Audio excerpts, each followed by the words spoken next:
Sanction అయిన works అన్ని technical sanction 2023-24 ముందు అయిందని చెప్పి క్యాన్సిల్ చేసినారు. మీకంటే ముందుండే కమిషన్ వచ్చిన తర్వాత ప్రాసెస్ చేసినారు. చేసి మళ్ళీ వాటిని కూడా రద్దు చేసినారు. ఇప్పుడు లాస్ట్ 1 year 1.5 year నుంచి వర్క్లు ఎందుకు పర్ఫెక్ట్గా నడవడం లేదు? టౌన్లో అర్బన్లో శాంక్షన్ అయిన వర్క్స్ కాంట్రాక్టర్కు బిల్లులు రావడం లేదు సకాలంలో. ప్రభుత్వ వైఫల్యమా? ఇక్కడ మన ఆఫీస్లో వాళ్ళ బిల్లులు ఆన్లైన్లో చేయడంలో విఫలమవుతున్నామా?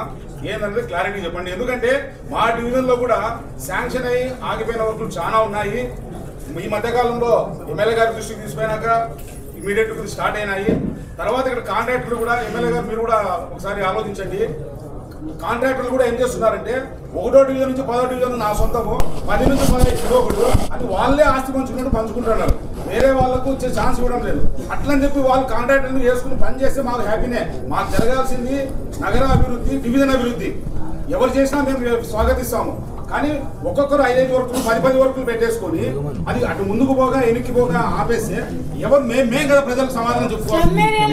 ప్రజలకు పోవాలంటే ఏ విధంగా పోవాలా?